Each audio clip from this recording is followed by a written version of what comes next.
नमस्कार मित्रांनो, पिंपरी चिंचवड महानगरपालिकेमध्ये कशा प्रकारे अधिकारी काम करतात आणि काम पूर्ण नसताना कसं परमिशन देतात आणि नागरिकांच्या आरोग्याशी कसं खेळतात, त्यांच्या जीवाशी कसं खेळतात तुम्हाला उदाहरण दाखवतो। ही इमारत बघा पाठीमागे तयार होत चाललेली आहे। इथं सेलचं ऑफिस आहे। प्रिविया निमिष म्हणून कोणतरी बिल्डर येतं। तुम्हाला दाखवतो खाली स्टार बाजारचा मॉल आहे, त्याच्यावर जुडिओ आहे, टाटाचे एंटरप्राइज आहे। बघा वर बघा काय चाललेलं आहे, खाली मॉल चालू आहे। कशी परमिशन देता बरं? वर बांधकाम चालू असताना खाली तुम्ही मॉल कसा चालू करू शकता? कंप्लीशन आहे का? विदाउट कंप्लीशन म्हणजे बिल्डिंगचं कंप्लीशन सर्टिफिकेट नसताना अशा प्रकारे एखादी इमारत चालू करणं, त्या ठिकाणी नागरिकांना जायला देणं, खरेदी विक्री करणं, हे सगळं अत्यंत नागरिकांच्या जीविताशी खेळण्यासारखं आहे। आणि म्हणून मला हा व्हिडिओ का काढावा लागतोय, कारण या शहरातील नागरिक जे कोणी या मॉलमध्ये खरेदी विक्री करायला येणार, त्यांचं जर उद्या काही जीविताचं बरं वाईट झालं, वरून जर काही पडलं, वर कुणी मेलं, तर याची जबाबदारी महानगरपालिकेचे अधिकारी घेणार आहेत का? फक्त अधिकारी फक्त पाकिटच घेणार आहेत का जबाबदारी पण घेणार आहेत? तर तुम्हाला हा स्टार जुडिओ मॉल दाखवतो आणि आतमध्ये जायला सगळ्यांना मॉलच चालू आहे। लक्षात घ्या, ज्या बिल्डिंगचं अजून इमारतीचं बांधकाम चालू आहे आणि ज्या बिल्डिंगचं कंप्लीशन सर्टिफिकेट मिळालेलं नाही, अशा बिल्डिंगमध्ये मॉल चालू आहे। बघा आता आपण ह्या मॉल मध्ये जाणार आहोत, आहे का? बघा खाली काय दिसतंय तुम्हाला? तर छानपैकी मॉल चालू आहे। लोक येणार जाणार, खरेदी करणार आणि मरणार। जर उद्या इथं काय अपघात झाला, वरचं काय पडलं, काय अपघात झाला, काय लोकांचा जीव गेला, तर याची जबाबदारी बिल्डर घेणार आहे का? याची जबाबदारी महानगरपालिकेचे अधिकारी घेणार आहेत का? आणि लांबपर्यंत दाखवतो तुम्हाला की केवढा मोठा हा मॉल आहे, त्याच्या वर सुद्धा आहे, तुम्हाला तेही दाखवतो। मग सांगा, या देशामध्ये कायदा कोण मानतो? नियम कोण पाळतो? तर मित्रांनो नमस्कार। वर जे काम चालू आहे, अजून बांधकाम चालू आहे आणि खाली आपण बघितलं फळांचं मोठं स्टार बाजार होता आणि इथे हे बघा, हे जुडिओचं एवढं मोठं शोरूम आहे। वर बांधकाम चालू आहे।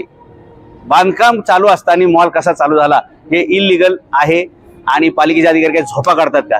तुम्हाला एक नागरिक म्हणून काय वाटतं? हे नागरिकांच्या आरोग्याशी जे खेळणं चाललंय, जीविताशी खेळणं आहे। पिंपरी चिंचवड शहरामध्ये महानगरपालिकेच्या माध्यमातून जे काही चाललंय ते खूप मोठ्या प्रमाणात भ्रष्टाचाराचं गूढ या ठिकाणी उघडं पाडण्याचं आताच्या परिस्थितीला चालू आहे। कारण या ठिकाणी एवढी मोठी बिल्डिंग उभी राहिली, 2 मजली 3 मजली बिल्डिंग मॉल या ठिकाणी उभं राहतात आणि अनेक मजली बिल्डिंगचं बांधकाम सुरू असताना सुद्धा या सारख्या ठिकाणी समोरच्या बाजूला मॉल उघडला जातो। कंप्लीशन कसल्याही प्रकारचं या बिल्डिंगला मिळालेलं नाहीये, तरी सुद्धा पिंपरी चिंचवड महानगरपालिकेच्या अधिकाऱ्याच्या संगनमताने या ठिकाणी जे काही चुकीचं काम चालू आहे, सर्वसामान्य माणसांनी अनधिकृत बांधकाम केल्यानंतर त्याचं घर मुळापासून काढण्याचं काम महानगरपालिका करत असते आणि एवढ्या मोठ्या बिल्डिंग मध्ये बिल्डिंगचं बांधकाम सुरू असताना सुद्धा मॉल उघडण्याची परवानगी अनधिकृत पद्धतीने, कंप्लीशन सर्टिफिकेट नसताना, कंप्लीशन नसताना याच्यामध्ये असणारे सिव्हिल इंजिनियर असतील,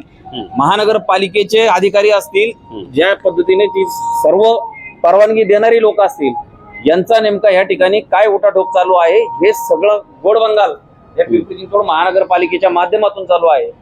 भ्रष्ट अधिकाऱ्यांना टाळ्यावर आणण्याचं काम आमच्यासारखे कार्यकर्त्यांनी करावं लागणार आहे।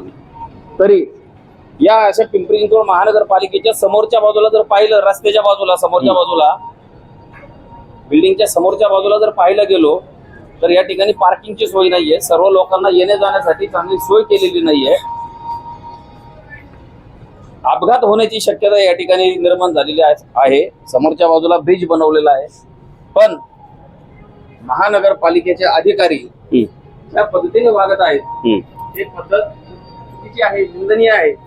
आणि सर्वसामान्य कुटुंबातील एखाद्या व्यक्तीने जर घर बांधलं, बिल्डिंग बांधली, तर हे अधिकारी त्या ठिकाणी जेसीबी पॉकलाईन घेऊन जाऊन त्या व्यक्तीचं, सर्वसामान्य कुटुंबातील व्यक्तीचं घर त्या ठिकाणी पाडण्याचं काम करतात। मग अनाथुरचपणे कंप्लीशन नसताना सुद्धा एवढं मोठं मॉल उघडण्याची परवानगी पालिकेने कोणाच्या अधिकारामध्ये आणि कशा पद्धतीने दिली, याची माहिती आम्हाला पाहिजे। महानगरपालिकेने जर ही माहिती आमच्यापर्यंत पुरवली नाही तर अशा अधिकाऱ्यांना आम्ही खुर्चीत बसू देणार नाही, एवढं बोलतो। येस।